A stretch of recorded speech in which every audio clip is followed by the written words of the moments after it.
پھر اس ایمان کو تقویت پہنچانے اور اللہ سے جڑنے کے لیے نماز ہے کہ نماز پہلی امتوں کو 2 نمازیں، ہمیں 5. پہلی امتوں کی مسجد کوئی نہیں، ہماری مسجد. پہلی امتوں کی اذان کوئی نہیں، ہمیں اذان ملی.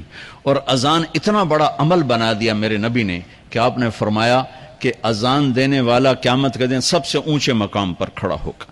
حضرت علی فرمایا کرتے تھے کاش میں اللہ کے نبی سے حسن حسین کے لیے مسجد نبوی کی اذان مانگ لیتا. یہ حضرت علی فرمایا کرتے تھے. اور جنگ قادسیہ میں مؤذن زخمی ہو گیا تو اذان دینے کے شوق میں سردار آپس میں الجھ گئے، کہتا میں دوں گا، کہتا میں دوں گا. پھر قرہ اندازی ہوئی جس کا نام نکلا اس نے اذان دی. حضرت عمر فرمایا کرتے تھے اگر میں امیر المومنین نہ ہوتا، اگر میں خلیفہ وقت نہ ہوتا تو میں مسجد نبوی کا مؤذن بننا پسند کرتا. کسی کو اذان نہیں ملی، ہمیں اذان. پہلا مؤذن بلال بنا. پہلے مؤذن اللہ نے بلال کو یہ عزت عطا فرمائی. دنیا میں یہ ہے اور آخرت میں یہ ہے کہ میرے نبی نے فرمایا کہ جب جنت میں جانے کا وقت آئے گا نا تو جنت کی میرے لیے سواری لائی جائے گی. میں اس سواری پہ بیٹھوں گا تو اس کی جو وہ رسی ہوگی نا وہ ایسے نیچے گر جائے گی، نیچے گرے گی. اس رسی کے یعنی جو اس کی جو لگام ہوتی ہے نا وہ نیچے گرنے کا مطلب ہے یہ ایسے نیچے گر گئی. اب نیچے گرنے کا مطلب ہے کہ اس کی ڈرائیونگ میرے نبی نے نہیں کرنی. کوئی آنے والا ہے، کوئی ڈرائیور آنے والا ہے جو رسی پکڑ کے چلے گا، کوئی کوچبان آنے والا ہے جو اس کو پکڑ کے چلے گا. رسی کا گرنا ایک انڈیکیشن ہے کہ کوئی نصیب والا اب آئے گا. جب آپ کی سواری کھڑی ہوگی رسی نیچے ہے تو اب سب کی گردنیں ایسے ہوں گی، کون، سب قیاس کرتے کون کون کون. اللہ کی طرف سے اعلان ہوگا بلال کو بلایا جائے. بلال بلال. تو بلال آپ کی سواری کی لگام پکڑیں گے اور آپ نے فرمایا کہ سب سے پہلے میں جنت میں جاؤں گا اور بلال میرے ساتھ ہوگا، میری سواری کی لگام پکڑے ہو جائے گا. تو ہمیں اذان ملی، کسی امت کو اذان نہیں ملی. ہمیں 5 نمازیں ملی، کسی امت کو نمازیں. 2 نمازیں، ایک فجر کی 2 رکعت، عصر کی 2 رکعت. باجماعت نہیں، ان کو اپنی کتاب یاد نہیں، ہمیں قرآن یاد ہے. میرے مدرسے میں ایک بچہ اب ماشاءاللہ امریکہ میں وہ پڑھا رہا ہے، اس نے 30 دن میں قرآن یاد کیا.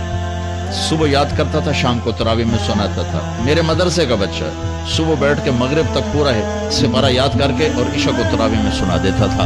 اللہ نے میں ایسا قرآن دے دیا کہ 1 مہینے میں بھی یاد ہو جاتا ہے. 3 دن میں بھی ایک بزرگ نے یاد کیا، 3 دن میں قرآن یاد کیا. اللہ نے ہمیں قرآن کی دولت عطا فرمائی. پڑھنے کے لیے 5 نمازیں عطا فرمائی، تہجد کی نماز عطا فرمائی، اوابین کی نماز دی، اشراق کی نماز دی، چاشت کی نماز دی. نماز کے کتنے دروازے کھول دی.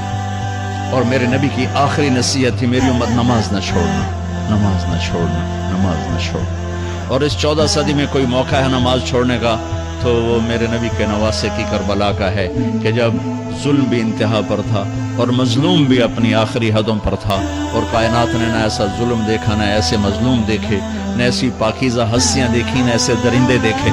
تو سورج ڈھلا، نماز کا وقت ہوا ہے تو آپ نے سبحان اللہ، آپ نے زہیر سے فرمایا کہ شمر سے کہو نماز پڑھنے دے. نماز پڑھنی ہے، امت کو پیغام دینا ہے کہ یہ کسی حال میں چھوڑنے کا کام نہیں ہے. تو انہوں نے آگے بڑھ کے شمر سے کہا نماز پڑھنے دو. انہوں نے کہا نہیں، نماز نہیں پڑھنے دیں، ہماری تلوار چلے گی. انہوں نے واپس آ کر کہا جی وہ کہہ رہے ہیں ہم جنگ نہیں روکیں گے، تلوار چلے گی. تو پھر یہ نہیں فرمایا اچھا چلو ٹھیک ہے سیب دے. فرمایا اچھا آدھے نماز پڑھو آدھے جنگ کرو. آدھوں نے نماز پڑھی، آدھوں نے جنگ کی.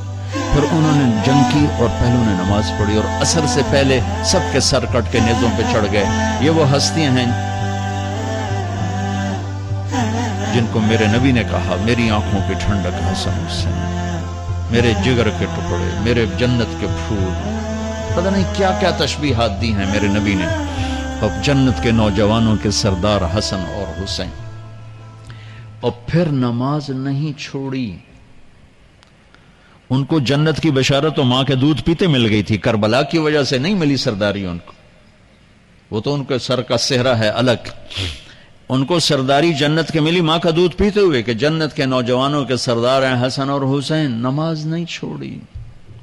میرے عزیزو نماز نہ چھوڑ. اللہ کا شکر ہے میں آپ بچوں کو دیکھ کے مجھے اپنا کالج کا دور یاد آ رہا ہے. ہمارے دور میں ایک نعیم الدین صاحب گورنمنٹ کالج لاہور میں تبلیغ کا کام کرتے تھے، اور وہ اکیلے ہی نماز پڑھتے تھے، کوئی نمازی نہیں ہوتا تھا، اور کسی لڑکے کی داڑھی نہیں تھی، کسی لڑکی سوا سے ایک نعیم الدین کی۔ اب ہر کالج میں جائے داڑھیوں والے بچے نظر آتے ہیں، ٹوپیوں والے بچے نظر آتے ہیں، کوئی لڑکی کے سر پہ دوپٹہ نہیں ہوتا تھا، کوئی ایجوکیشن تھی۔ اب لمز جیسی یونیورسٹی میں بھی لڑکیاں پورے برقعے میں ہوتی ہیں، حجاب میں ہوتی ہیں، نقاب میں ہوتی ہیں۔ جہاں برائی کا گراف اوپر گیا تو نیکی کا بھی اوپر گیا، جہاں برائی کا لیول اگر بڑھا ہے تو نیکی کا لیول بھی بڑا ہے۔ اتنا بڑا میری نسل کا مجمع اللہ کی بات سن رہا ہے، یہ اس دور میں کوئی تصور نہیں کر سکتا تھا۔